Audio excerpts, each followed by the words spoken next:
নমস্কাৰ এডিটক চাই থকা প্ৰত্যেকগৰাকী দৰ্শকক এই মুহূৰ্তত ধন্যবাদ জ্ঞাপন কৰিছো। বিজেপি এইবাৰ উপনিৰ্বাচনত মুখ ঠেকেচা খাইছে।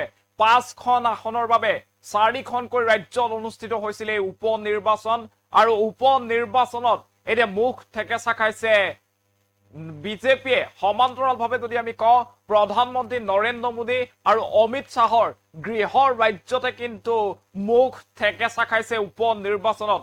সবিশেষ খবৰ এই মুহূৰ্তত আমি ফুল প্লেটৰ মাধ্যমেৰে জনোৱাৰ চেষ্টা কৰিছো। ডাঙৰ খবৰ জনোৱাৰ চেষ্টা কৰিছো।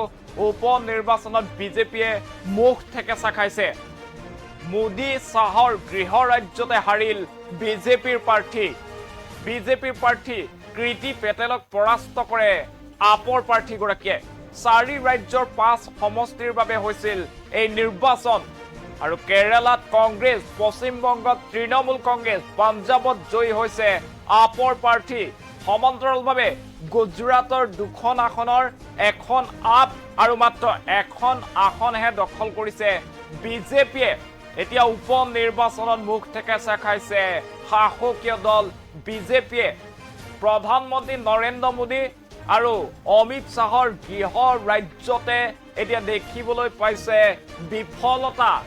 আপৰ প্ৰাৰ্থীয়ে বিজেপিৰ যি প্ৰাৰ্থী আছিল সেই প্ৰাৰ্থীক পৰাস্ত কৰিছে আৰু বিপুল ভোটত জয়ী হৈছে।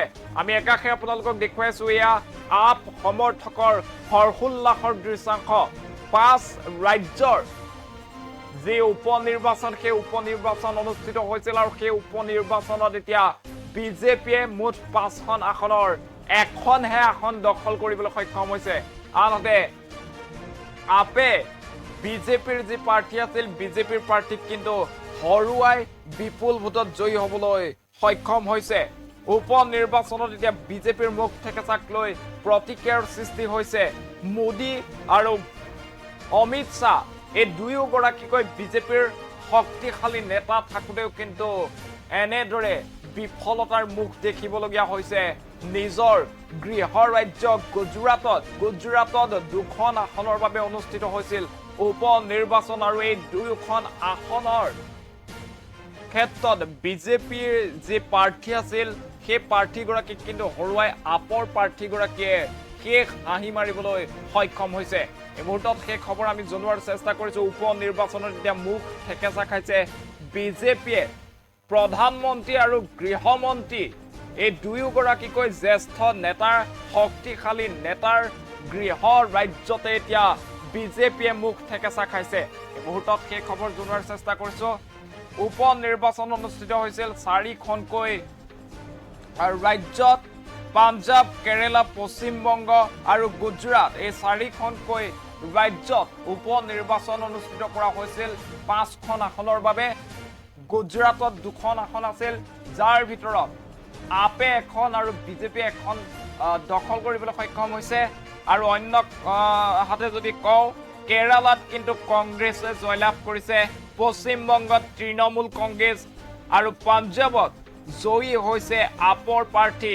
সামগ্ৰিক যদি আমি 4খন ৰাজ্যৰ কথা ক'বলৈ যাওঁ তেনেহ'লে কিন্তু বিজেপিয়ে মাত্ৰ এখন আৰু অন্যান্য যি বিৰোধী দল আছে সেই দলসমূহে 4খন আসন লাভ কৰিবলৈ সক্ষম হৈছে। এই কথাই এতিয়া চিন্তিত কৰি তুলিছে বিজেপিৰ নেতাক। বিজেপিৰ যি ৰথী মহাৰথী আছে সেইসকলক এতিয়া চিন্তিত কৰি তুলিছে। কিয়নো যি সময়ত বিজেপি দলে কৈ আহিছে যে বিজেপি সমগ্ৰ দেশৰ ভিতৰতে এটা জনপ্ৰিয়, সকলো দেশৰ চুকে কোণে এতিয়া বিজেপি শিপাইছে। বিজেপিয়ে যিকোনো ৰাজ্যতে আসন সংখ্যাগৰিষ্ঠ আসন দখল কৰি চৰকাৰ গঠন কৰিব পাৰিব এনেধৰণৰ মন্তব্য কৰি থকাৰ সমান্তৰালভাৱে কিন্তু এই উপনিৰ্বাচনত বিজেপিৰ মুখ ঠেকেচা খোৱা দেখিবলৈ পোৱা গৈছে। 4খনকৈ ৰাজ্যত উপনিৰ্বাচন অনুষ্ঠিত হৈছিল। 5খন আসনৰ বাবে এই উপনিৰ্বাচন হৈছিল আৰু 5খন আসনৰ ভিতৰত মাত্ৰ এখন আসন লাভ কৰিবলৈ সক্ষম হৈছে বিজেপি। তাৰ পৰিৱৰ্তে কিন্তু তৃণমূল কংগ্ৰেছ, আপ, কংগ্ৰেছ এই সমূহ যি বিৰোধী দল আছে সেই বিৰোধী দলসমূহে 4খনকৈ আসন লাভ কৰিবলৈ সক্ষম হৈছে। এতিয়া আটাইতকৈ ডাঙৰ কথাটো হৈছে যে গৃহমন্ত্ৰী অমিত শাহ আৰু প্ৰধানমন্ত্ৰী নৰেন্দ্ৰ মোদী এই দুয়োগৰাকীয়ে আপুনি যদি বিজেপিৰ শক্তিশালী সাংগঠনিক দিশৰ পৰাই চাই বা অন্যান্য ৰাজনৈতিক দিশৰ পৰাই চাই তেনেহ'লে দুয়োগৰাকী কিন্তু যথেষ্ট শক্তিশালী আৰু অন্যান্য যি ৰাজ্যৰ নিৰ্বাচন থাকে সেইসমূহতো ষ্টাৰ কেম্পেইনাৰ হিচাপে নিজৰ যাদু দেখুৱাই অমিত শ্বাহে নৰেন্দ্ৰ মোদীয়ে কিন্তু সেই নৰেন্দ্ৰ মোদী আৰু অমিত শ্বাহৰ যাদু এইবাৰ নচলিল নিজৰ গৃহ ৰাজ্যত যি দুখন আসনৰ বাবে অনুষ্ঠিত হৈছিল নিৰ্বাচন উপনিৰ্বাচন সেই দুখন আসনৰ কিন্তু মাত্ৰ এখন আসনহে লাভ কৰিবলৈ সক্ষম হৈছে বিজেপি দলে তাৰ সমান্তৰালভাৱে আমি যদি চাৰিওখন ৰাজ্যৰ কথা কওঁ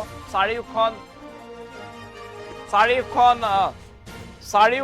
ৰাজ্যৰ কিন্তু 5খন আসনৰ ক্ষেত্ৰত দেখিবলৈ পাইছোঁ আমি 5খন আসনৰ ক্ষেত্ৰত মাত্ৰ এখন আসনহে দখল কৰিছে বিজেপিয়ে তাৰ পৰিৱৰ্তে অন্যান্য দলসমূহে কিন্তু এতিয়া 4খনকৈ আসন দখল কৰিছে আৰু তাৰ পাছতে দেখিবলৈ পাইছোঁ যে এনেদৰে আপ কৰ্মীসকলে হৰ্ষোল্লাস কৰিছে এনেদৰে তেওঁলোকে উদযাপন কৰিছে এই জয়ক আৰু এই মুহূৰ্তত আমাৰ হাতত মন্তব্য আছে অৰবিন্দ কেজৰিৱালৰ আৰু অৰবিন্দ কেজৰিৱালৰ সেই মন্তব্য এই মুহূৰ্তত শুনোৱাৰ চেষ্টা কৰিছোঁ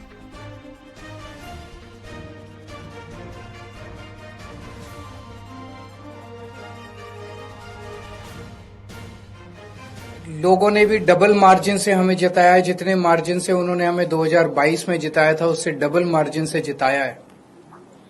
अक्सर कहा जाता है कि बाईपोल में रूलिंग पार्टी जो होती है वही जीतती है। गुजरात में रूलिंग पार्टी बीजेपी है और बीजेपी की तो इतनी पकड़ है शासन के ऊपर, प्रशासन के ऊपर, पुलिस के ऊपर, सारी एजेंसीज उनके पास है और जिस तरह से साम दाम दंड भेद सारे तिगड़म लगा के बीजेपी चुनाव लड़ती है उनसे गुजरात के अंदर चुनाव लड़के जीत पाना तो बहुत मुश्किल है। तो अगर डबल मार्जिन से लोगों ने ये वोट दिया हमें तो ये दिखाता है कि गुजरात के लोग अब 30 साल के बीजेपी के कुशासन से कितने ज्यादा त्रस्त हो चुके हैं और अब जनता अपनी आवाज उठाने वाली है। जनता ने अपनी आवाज उठानी शुरू कर दी है और ये दिखाता है कि आम आदमी पार्टी की पॉलिसीज के ऊपर और आम आदमी पार्टी ने जो पंजाब और दिल्ली में काम किए उसके ऊपर गुजरात की जनता ने भरोसा दिखाया है। आम आदमी पार्टी पे भरोसा दिखाया, आम आदमी पार्टी की लीडरशिप पे भरोसा दिखाया है। तो गुजरात में अब बीजेपी के से तंग आ चुके हैं और आम आदमी पार्टी लोगों के लिए एक विसावदर के लोगों ने भी डबल मार्जिन से हमें जिताया है। जितने मार्जिन से उन्होंने हमें 2022 में जिताया था उससे डबल मार्जिन से जिताया है।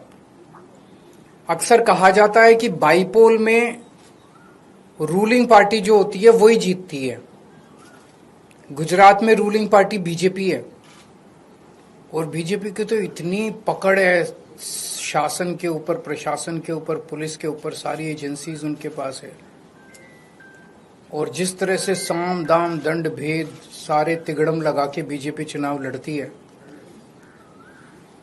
उनसे गुजरात के अंदर चुनाव लड़के जीत पाना तो बहुत मुश्किल है। तो अगर डबल मार्जिन से लोगों ने ये वोट दिया हमें तो ये दिखाता है कि गुजरात के लोग अब 30 साल के बीजेपी के कुशासन से कितने ज्यादा त्रस्त हो चुके हैं और अब जनता अपनी आवाज उठाने वाली है। जनता ने अपनी आवाज उठानी शुरू कर दी है और ये दिखाता है कि आम आदमी पार्टी की पॉलिसीज के ऊपर और आम आदमी पार्टी ने जो पंजाब और दिल्ली में काम किए उसके ऊपर गुजरात की जनता ने भरोसा दिखाया है। आम आदमी पार्टी पे भरोसा दिखाया, आम आदमी पार्टी की लीडरशिप पे भरोसा दिखाया है। तो गुजरात में अब बीजेपी के से तंग आ चुके हैं और आम आदमी पार्टी लोगों के लिए एक विसावदर के लोगों ने भी डबल मार्जिन से हमें जिताया है। जितने मार्जिन से उन्होंने हमें 2022 में जिताया था उससे डबल मार्जिन से जिताया है। अक्सर कहा जाता है कि बाईपोल में रूलिंग पार्टी जो होती है वही जीतती है। गुजरात में रूलिंग पार्टी बीजेपी है और बीजेपी की तो इतनी पकड़ है शासन के ऊपर, प्रशासन के ऊपर, पुलिस के ऊपर, सारी एजेंसीज उनके पास है और जिस तरह से साम दाम दंड भेद सारे तिगड़म लगा के बीजेपी चुनाव लड़ती है, उनसे गुजरात के अंदर चुनाव लड़के जीत पाना तो बहुत मुश्किल है। तो अगर डबल मार्जिन से लोगों ने ये वोट दिया हमें, तो ये दिखाता है कि गुजरात के लोग अब 30 साल के बीजेपी के कुशासन से कितने ज्यादा त्रस्त हो चुके हैं और अब जनता अपनी आवाज उठाने वाली है। जनता ने अपनी आवाज उठानी शुरू कर दी है और ये दिखाता है कि आम आदमी पार्टी की पॉलिसीज के ऊपर और आम आदमी पार्टी ने जो पंजाब और दिल्ली में काम किया उसके ऊपर गुजरात की जनता ने भरोसा दिखाया है। आम आदमी पार्टी पे भरोसा दिखाया, आम आदमी पार्टी की लीडरशिप पे भरोसा दिखाया है। तो गुजरात में अब बीजेपी की से तंग आ चुके हैं और आम आदमी पार्टी लोगों के लिए एक विसावदर के लोगों ने भी डबल मार्जिन से हमें जिताया है। जितने मार्जिन से उन्होंने हमें 2022 में जिताया था उससे डबल मार्जिन।